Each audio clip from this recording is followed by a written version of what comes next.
बाप की पगड़ी बचाने के लिए शादी के लिए तैयार हो गई। निकाह का दिन था। लड़की ने अपने उस लड़के को कॉल की जिससे वो मोहब्बत करती थी और उसे कहा कि शादी में ज़रूर आना। तो लड़के ने मना कर दिया। लड़की के बहुत ज़्यादा इसरार करने पर वो लड़का मान गया।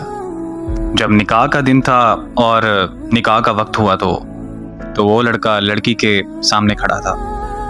वो लड़का उस लड़की की दी हुई अंगूठी पहन कर आया था जो कभी उस लड़की ने उस लड़के को दी थी।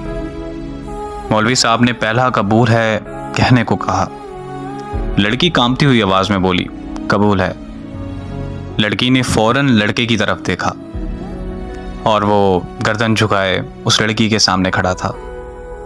मौलवी साहब ने दूसरा कबूल है कहने को कहा तो लड़के ने अंगूठी उतार दी। जब लड़की ने तीसरा कबूल है कहा तो लड़के की आंख से एक आंसू निकलकर उसके रुखसार पर जा गिरा। उस लड़के के हाथ से अंगूठी गिरी और वो चला गया। उस लड़की की रुखसती हुई तो वो लड़की जब घर पहुंची, लड़की की दोस्त भी उसके साथ थी। लड़की अभी जाकर ही बैठी थी।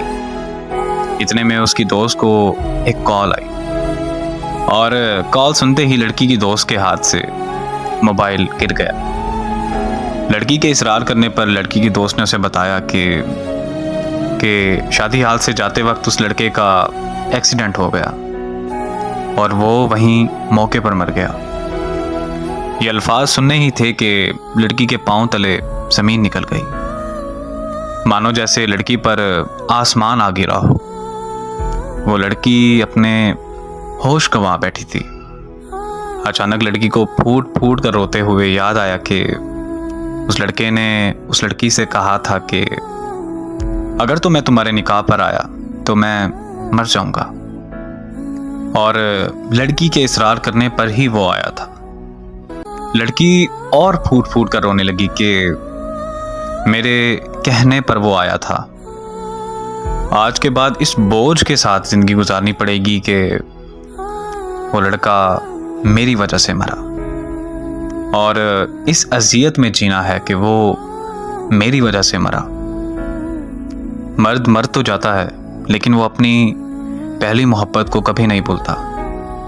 मानो कि उसकी पहली मोहब्बत ही उसके लिए पूरा कुल जहान होती है, और मर्द जिससे सच्ची मोहब्बत करता है तो उसका कब्र तक साथ निभाता है।